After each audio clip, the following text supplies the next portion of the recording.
राधे राधे मेरे प्यारे भाइयों बहनों माताओं व बंधुओं, आज मैं आपके लिए लाई हूँ बैसाख मास महात्म का 29वां अध्याय। बंधुओं, यदि आपने हमारे चैनल को अब तक सब्सक्राइब नहीं किया तो जरूर करें और बेल आइकन दबाना ना भूलें ताकि आपको हमारी आने वाली सभी वीडियोस की जानकारी सबसे पहले हो सके। बंधुओं, कथा को पूरी सुने। पूरी सुनने के बाद कमेंट बॉक्स में जय विष्णु भगवान, जय माँ लक्ष्मी जरूर लिखें। बंधुओं, सिर्फ 2 दिन शेष हैं बैसाख मास संपूर्ण होने में। बंधुओं, इन 2 दिनों में स्नान, दान, जप तप करके इन 2 दिनों में बैसाख मास महात्म के स्नान का, दान का फायदा उठाइए। बंधुओं, अपने कर्मों को संचित कीजिए। बंधुओं, अपने पुण्य कर्मों को संचित कीजिए। बंधुओं, यदि आपने बैसाख मास महात्म सच्ची श्रद्धा, विश्वास और निष्ठा के साथ स्नान किया, दान किया, जप किया, तप किया, तो इसका फल श्री हरि भगवान विष्णु और माँ लक्ष्मी आपको जरूर देंगे। किसी भी रूप में आपको मिले, सब कुछ भगवान श्री हरि की कृपा से आपको प्राप्त होगा ही होगा। बोलो विष्णु भगवान की जय, लक्ष्मी माता की जय। 29वां अध्याय। प्राचीन समय में कश्मीर देश में देवव्रत नाम का एक ब्राह्मण था। उसकी मालिनी नाम की एक पुत्री थी। वह कन्या सत्यशील विद्वान ब्राह्मण को ब्याही गई। वह उसके साथ विवाह करके अपने साथ यमन देश में ले गया। वह मालिनी अत्यंत दुष्टा थी। वह रूप योजन वाली, कभी भी अपने पति की प्रिय नहीं थी। वह निष्ठुर सदैव अपने पति से द्वेष रखती थी। अपने पति को वश में रखने के लिए उसने दूसरी स्त्रियों से वशीकरण मंत्र पूछा। जिनके पतियों ने उनको त्याग दिया था, उन्होंने कहा, हमने तो अपने पति को वशीकरण औषधि से वश में कर लिया है, तू भी योगिनी के पास जा, वह तुमको दिव्य वशीकरण औषधि देगी, जिससे हमको विश्वास है तेरा पति अवश्य तेरे वश में हो जाएगा। उनके कथन अनुसार वह योगिनी के मंदिर में गई, जहाँ पर कुटी में 100 स्तंभ बने हुए थे। इस प्रकार उस मालिनी ने वहां पहुंचकर मन को शोभ कराने वाले मंत्रों के लिए प्रार्थना की। फिर उसने ही जड़ी हुई स्वर्ण की अंगूठी उस योगिनी को भेंट की। योगिनी पति के अपमान से दुखित हृदय जानकर कहने लगी कि यह रक्षा चूर्ण तुमको देती हूँ। यह संपूर्ण प्राणियों को वश में करने वाला है। यह चूर्ण अपने पति को देकर उनकी गिरवा की रक्षा करना। तेरा पति तेरे वश में हो जाएगा। तेरे बुरे चरित्रों को देखकर भी तुझको कुछ ना कहेगा। वह उस चूर्ण को लेकर घर आई और संध्या समय दूध में मिलाकर अपने पति को पिला दिया। उस चूर्ण को पीने से उसको क्षय रोग हो गया और वह दिनों दिन क्षयी होता चला गया तथा उसके गुह स्थान में घाव होकर कीड़े पड़ गए। जब उसके पति की ऐसी दशा हो गई तो वह इच्छा पूर्वक विचरने लगी। तब उसका पति पीड़ा के मारे त्राही त्राही पुकारने लगा और कहने लगा, मैं तेरी शरण में हूँ, तू मेरी रक्षा कर।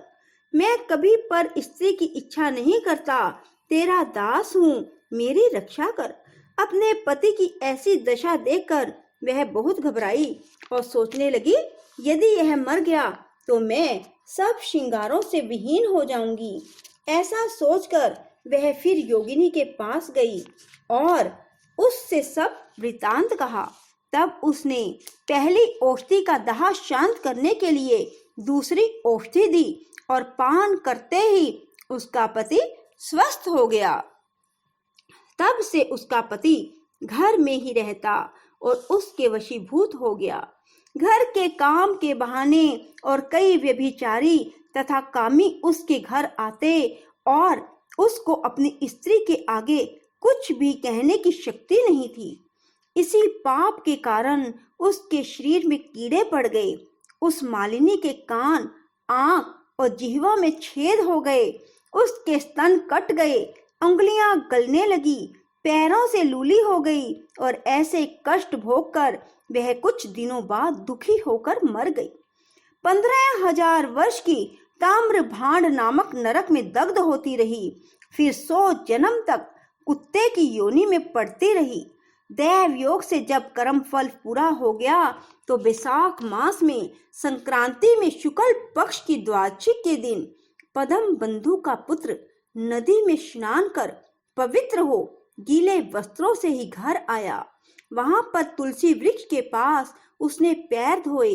उसी स्तंभ के नीचे वह कुतिया सो रही थी। सूर्य उदय से पहले वह कुतिया उस चरण धोए जल में लेट गई, जिसके उसके पाप नष्ट हो गए और पूर्व जन्म के सब पाप कर्मों की याद हो गई। अपने पिछले जन्मों के पाप कर्मों को याद कर वह व्याकुल होकर त्राही त्राही पुकारने लगी। भय से व्याकुल हो अपने पूर्व कर्मों का वर्णन कर उस मुनि से कहने लगी, हे मुने, वैशाख शुक्ल पक्ष में पुण्यों के बढ़ाने वाली द्वादशी के दिन स्नान दान आदि का जो सुकृत आपने किया है वह मुझे दे दो। इस सुकृत से मेरी मुक्ति हो जाएगी। इस तिथि को आपने जो महापुण्य किया है वह मुझको देकर उद्धार करो। मैं अत्यंत दीन हूँ, मेरी रक्षा करो। हे द्विजवर, मैं आपको नमस्कार करती हूँ। ऐसे वचन सुनकर वह मुनिपुत्र कुतिया से बोले कि अपने किए हुए अच्छे और बुरे कर्मों का फल मनुष्य सुख और दुख के रूप में अवश्य भोगता है। ऐसे वचन सुनकर कुतिया दुखी होकर ऊंचा मुख करके जोर जोर से पुकारने लगी और उसके पिता पद्म बंधु से कहने लगी, मैं आपके द्वार पर पड़ी रहने वाली कुतिया हूँ, आपका झूठा टुकड़ा खाती रहती हूँ।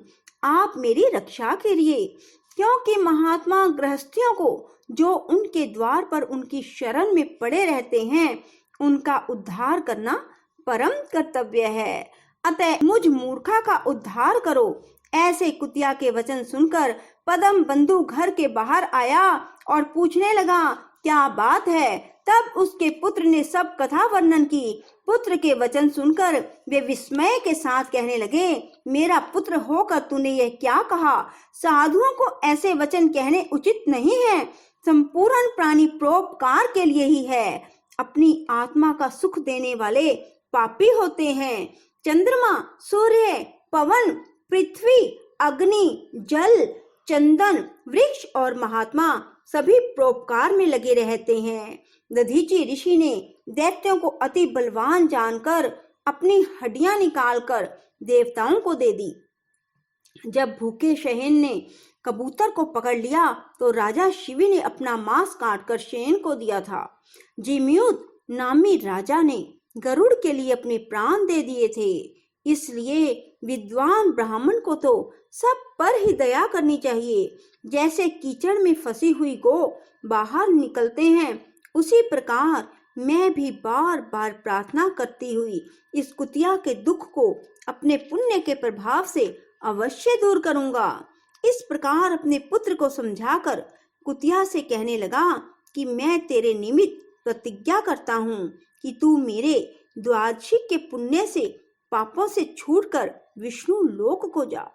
श्रुति देव जी कहते हैं, राजन वह कुतिया अपने शरीर को त्याग कर दिव्य वस्त्र आभूषण पहन सूर्य के समान तेज वाली तथा सावित्री के समान हो ब्राह्मण से आज्ञा मांग चारों दिशाओं को प्रकाशित करती हुई स्वर्ग में जाकर भोगों को भोगती हुई वैशाख शुक्ल द्वादशी के प्रभाव से उर्वशी नाम की अप्सरा श्रेष्ठ अंगों वाली और देवताओं की प्रिय हुई।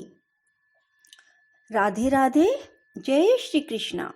ओम हरे राम राम राम हरे हरे हरे कृष्ण कृष्ण कृष्ण हरे हरे। ओम हरे राम राम राम हरे हरे। हरे कृष्ण कृष्ण हरे हरे।